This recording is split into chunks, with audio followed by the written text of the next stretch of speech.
ఢిల్లీ పోలీసులు ప్రారంభించిన ఆపరేషన్ కవచ్ యొక్క లక్ష్యం ఏమిటి? జాతీయ రాజధానిని మాదక ద్రవ్యాల రహితంగా మార్చడం.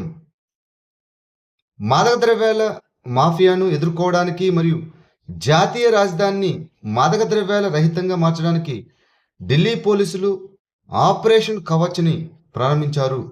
2023 మరియు 2026 మధ్య దాదాపు 17,435 కిలోల మాదక ద్రవ్యాలు అనగా చరస్సు, నల్లమందు, గంజాయి, స్మాక్, హెరాయిన్, గసగసాలు మరియు కొకైన్ స్వాధీనం చేసుకున్నారు.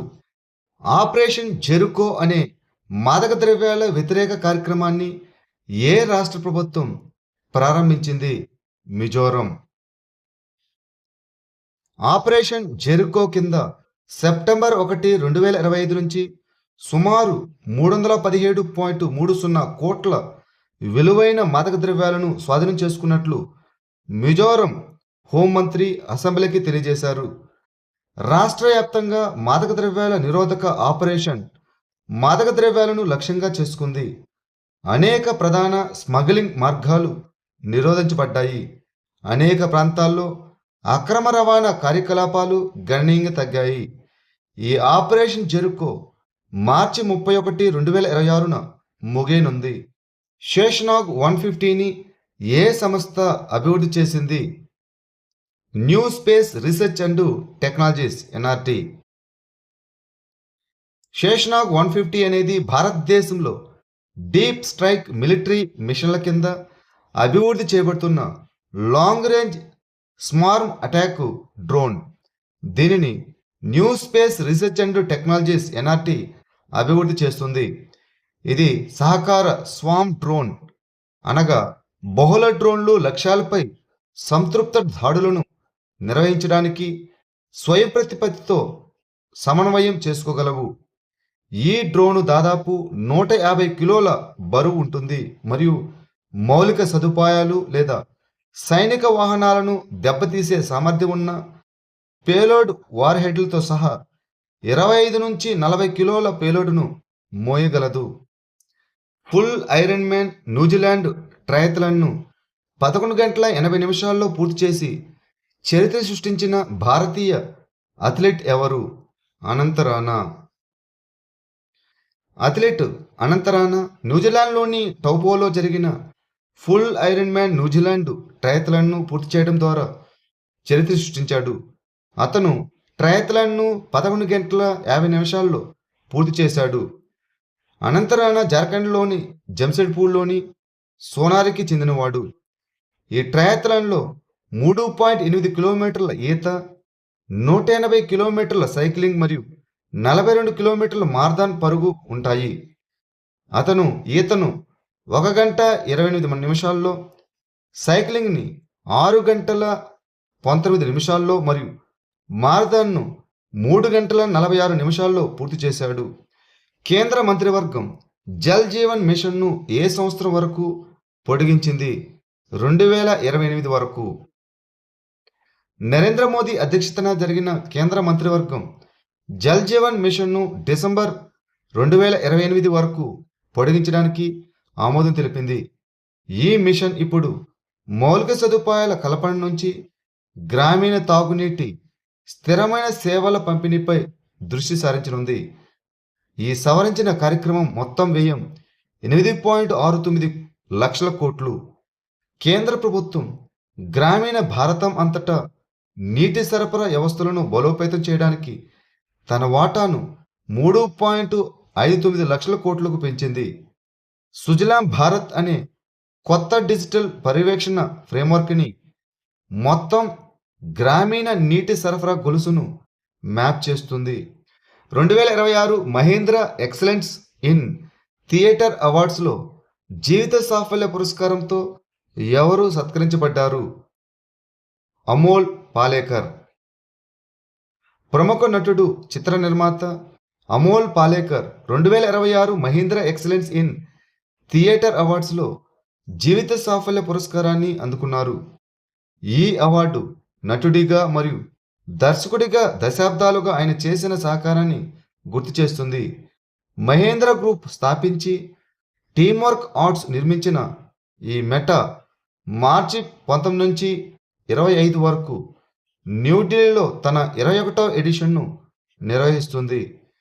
నగరాల్లో సరస్సు ఆరోగ్యం మరియు గాలి నాణ్యతను పర్యవేక్షించడానికి లేక్ అండ్ ఎయిర్ వాచ్ అనే ఇనిషియేటివ్ను ప్రారంభించిన రాష్ట్ర ప్రభుత్వం ఏది?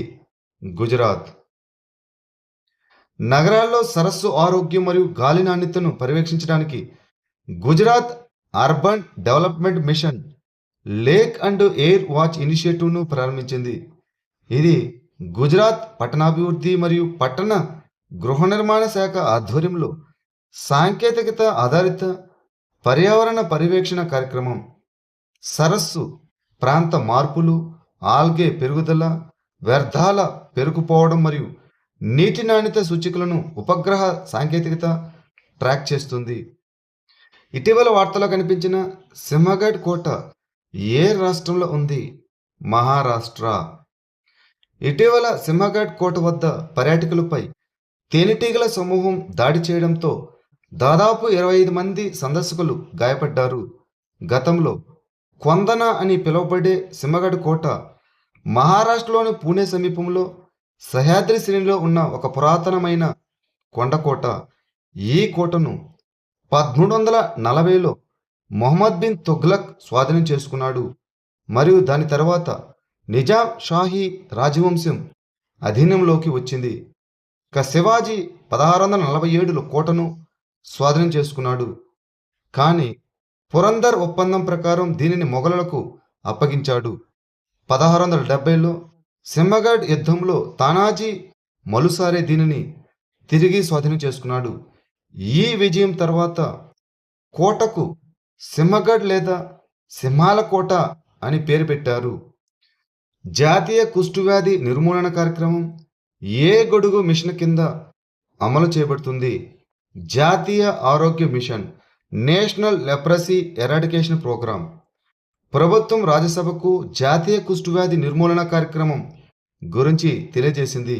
ఇది జాతీయ ఆరోగ్య మిషన్ కింద కేంద్ర ప్రాయోజిత పథకం.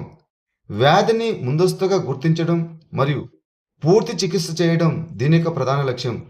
వ్యాప్తిని ఆపడం, కలంకాన్ని తొలగించడం మరియు గౌరవప్రదమైన సంరక్షణను నిర్ధారించడం ద్వారా భారతదేశాన్ని కుష్ఠవ్యాధి రహితంగా మార్చడం దీని యొక్క లక్ష్యం.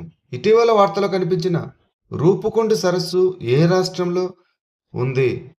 ఉత్తరాఖండ్.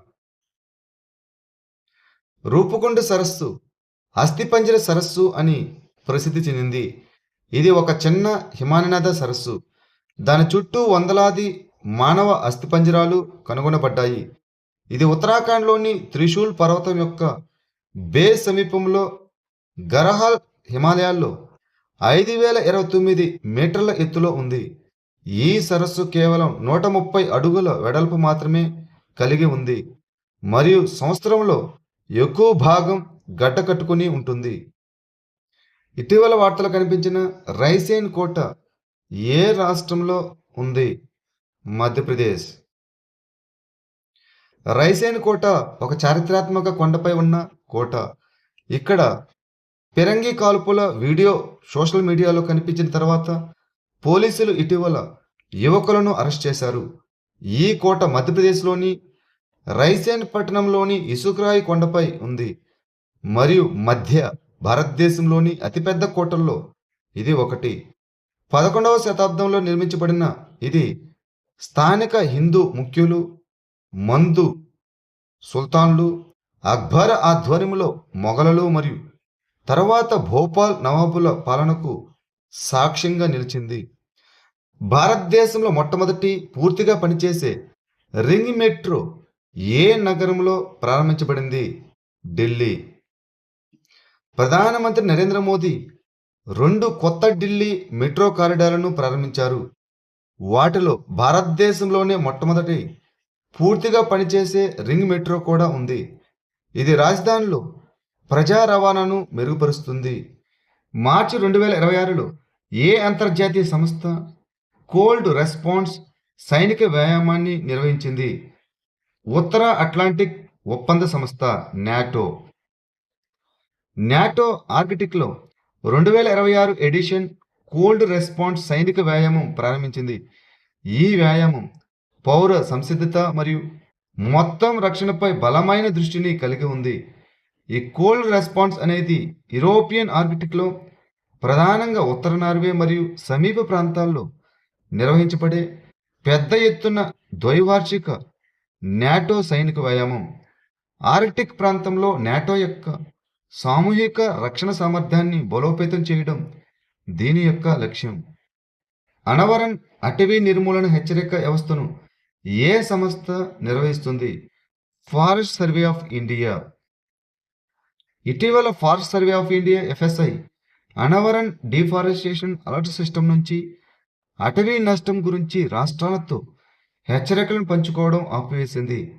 ఈ అనవరన్ డిఫారెస్టేషన్ అలర్ట్ సిస్టమ్ను ఫారెస్ట్ సర్వే ఆఫ్ ఇండియా నిర్వహిస్తుంది.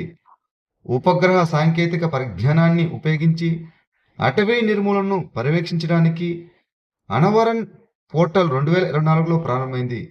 ఇది అటవీ విస్తీర్ణం నష్టాన్ని గుర్తించడానికి మరియు క్షేత్ర తనిఖీ కోసం ప్రతి 15 రోజులకు స్థాన ఆధారిత హెచ్చరికలను పంపడానికి ఉపగ్రహ డేటా మరియు మెషిన్ లెర్నింగ్ను ఉపయోగించింది. ఇండియన్ ఆర్కిడ్ ఫెస్టివల్ 2026 ఎక్కడ జరిగింది? Sikkim. Orchids for beauty and prosperity అనే థీమ్తో 2026 ఇండియన్ ఆర్కిడ్ ఫెస్టివల్ను సిక్కింలోని ప్యాకాంగ్ జిల్లాలో ఐసిఏఆర్ అనగా national research centre for orchids నిర్వహించింది.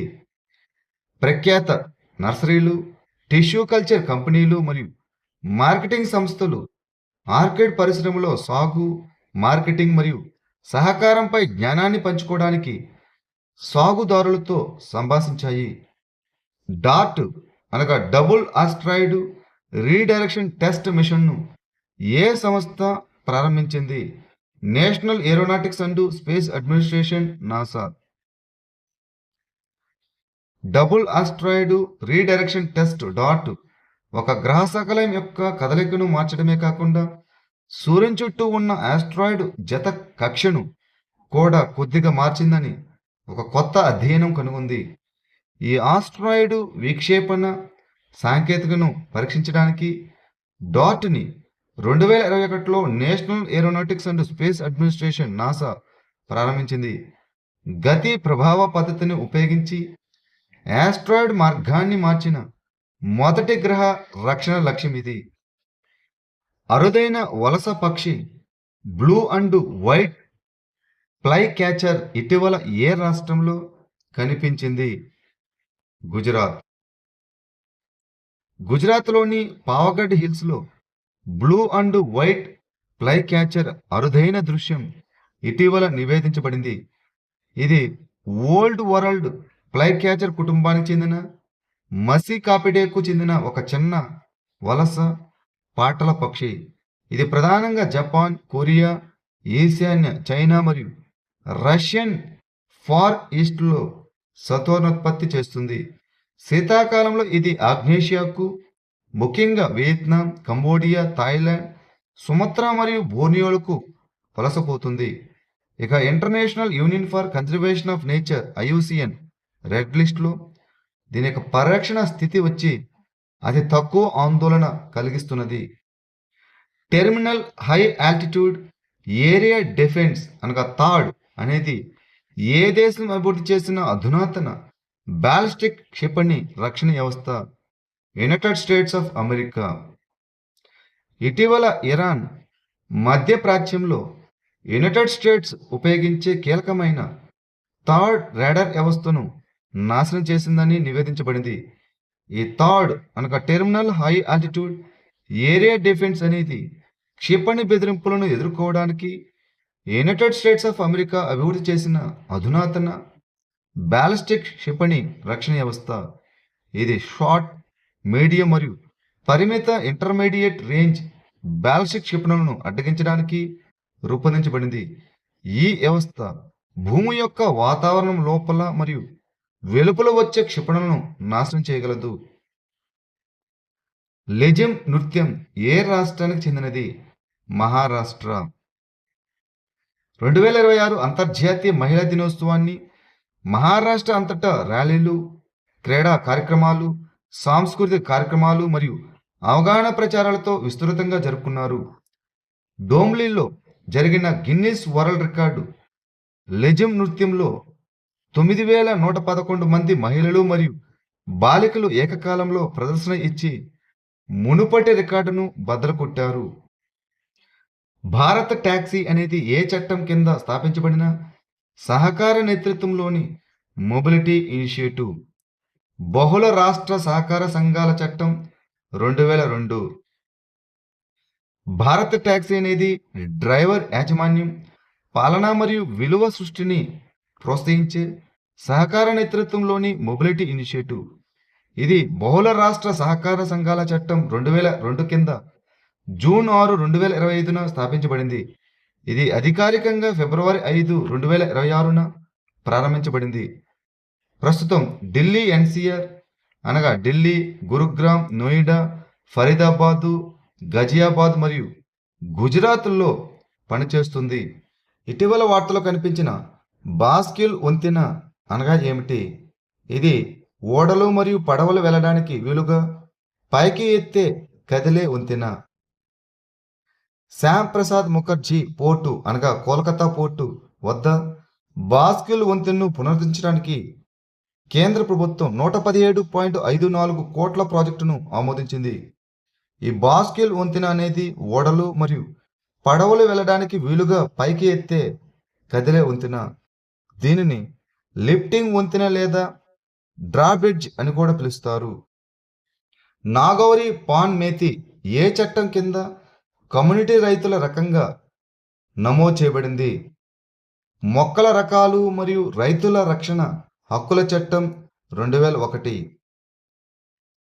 మొక్కల రకాలు మరియు రైతుల హక్కుల రక్షణ సంస్థ నాగౌరీ పాన్ మేతిని కమ్యూనిటీ రైతుల రకంగా నమోదు చేసింది.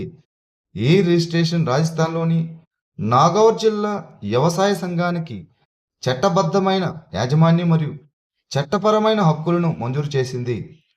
మొక్కల రకాలు మరియు రైతుల హక్కుల రక్షణ చట్టం 2001 కింద చట్టపరమైన సంరక్షకురాలిగా సమాజాన్ని ప్రాతినిధ్యం వహిస్తున్నారు.